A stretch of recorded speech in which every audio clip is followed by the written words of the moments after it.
If you're worried about reflashing your ECU, leaving some fingerprints behind, then you may like what we tested today. Recently, we came across a product called PowerControl X by a company named DTE Systems.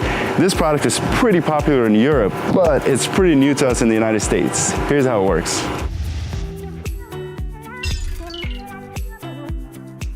So this system plugs into 3 of your engine sensors to increase horsepower and torque, but what really makes it different than a standard ECU reflash?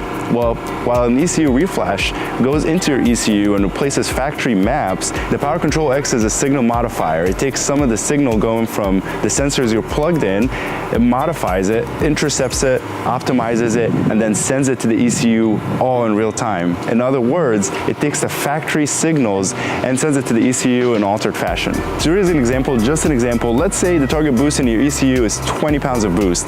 The signals are going to get modified before they get to the ECU, and it's going to tell the ECU you're only getting 15 psi. The ECU would have to adapt, which means you're in reality getting maybe 24, 25 psi of boost. Again, just numbers, but it's a way to increase boost and increase horsepower and torque. So here's the whole system. You have your main head unit. This one goes in your engine compartment, away from excessive heat. We put it behind the headlight, thought we would use the incoming air to keep it cool. And on the other side, it goes into the intake manifold pressure sensor, camshaft sensor, and the boost sensor. You simply just unplug the sensor, plug the PowerControl X in there, and plug the old sensor on that Y-shaped wiring harness.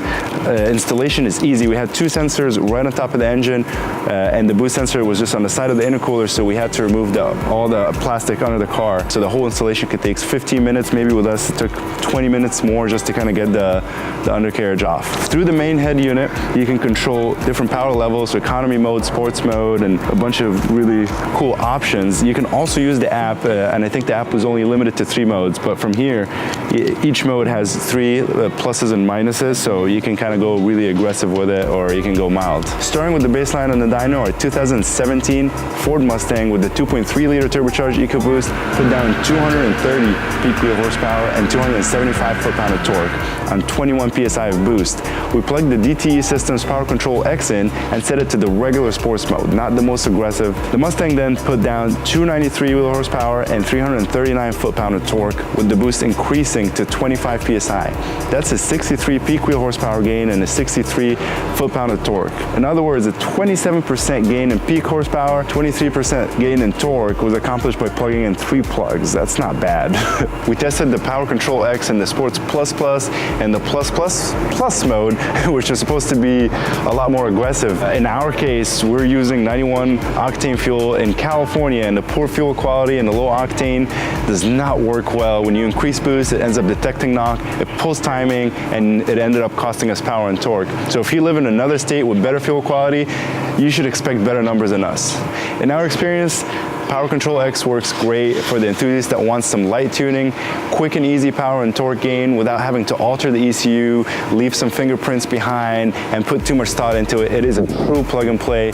Installation is pretty easy on most cars. In ours, it took a little bit longer because of the boost sensor. It's gonna take you a little bit of time to kind of take the plastic off and get your hand in there. All in all, installation took about 35 minutes.